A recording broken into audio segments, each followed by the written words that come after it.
Okay, I'm doing a quarter pitch conversion here for this Panther bar on an Echo 2511T, and something that caught me off guard that I didn't notice right away, but is different with this brand new 2511T than the other ones, is this oil pump gear.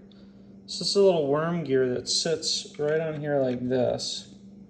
And as this spins, it pumps oil in and out through the holes there. And the old gear had only 2 teeth on this thing, right? Let me show you. I'm trying to do this one-handed and hold. Okay, there we go. So I'll show you. So you see all those little bumps on there? So what those do, and here's the 3/8 pitch sprocket, right? I can put this on here, it locks it up nice and tight. See that? And look at that, perfect. Now, this does not fit a 1/4 inch sprocket. No matter how you twist this thing to get it on there, it does not line up. And so, I don't know what the deal is. Maybe Echo just started making them this way. I'm just going to shave a couple of these things off so it'll actually line up. The old one only had 2 of these, right? There's like one on one side and one on the other. And whether you had a 1/4 pitch sprocket or a 3/8 pitch sprocket, it would line up and sit flush just like this one is doing. But now, with whatever version I've got in my hands right here, that thing doesn't fit. And so if you're like me and you didn't pay close enough attention, because like this normally just works, you slap the old 1/4 pitch sprocket on here, start it up, and then like it's not starting, right? Everything binds up, so it'll feel like your clutch is stuck. Your clutch isn't stuck, it's all bound together because you've got, I don't know, what is that, 16th or, like, see that 16th or 32nd gap or whatever is in there, right? That'll be enough to cause your clutch to bind right to this if you put it on and you're not paying attention. And then no matter what happens, the chain's going to be spinning when you're trying to start the thing. And this is going to be off center too. Fortunately for me, I didn't really, I tried to start the saw, something was messed, so I took it apart and figured it out. But anyway, just a word to the wise. So what I'm going to do, I think, is I'm just going to shave a couple of these off so I can get this thing to fit flush. All right, good luck. All right, so check it out. I took and used my Dremel to knock a couple of these off. So now this thing, of course, it still fits the 3/8 inch, but you can also get it onto, oh boy, I'm gonna have to try to do this. I'm holding the phone. Let's see.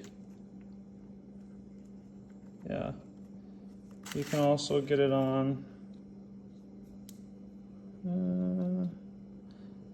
All right, I can't quite get it when there we go. You can get it on here too with a 1/4 inch pitch.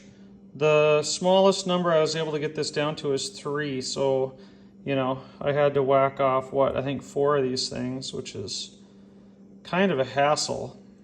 But that should work now. I guess we'll find out. Yeah, see, there it goes. It'll sit on there right like this. I'll put this back together and we'll try it out. Okay, so I lied. I actually had to knock another one of these off, right? So I'm down to 2 on here, and I don't know how well you can see them in there, but there's 1, there's 2.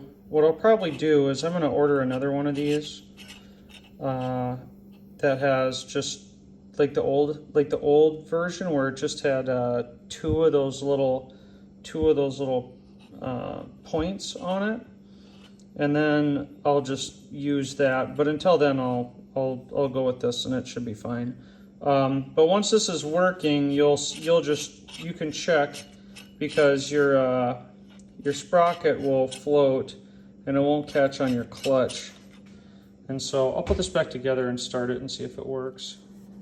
All right, now it's back together. The previous time I had it together, there was you'll see a washer that was sitting here. That washer actually sits between the clutch and the sprocket. I did not have that in. I was just testing to see if this thing would free float, but that's all back together now, so don't accidentally leave that out. All right, well, she's all back together. It is working now. All right, I'm gonna set you down, and then I'm gonna start it and show you.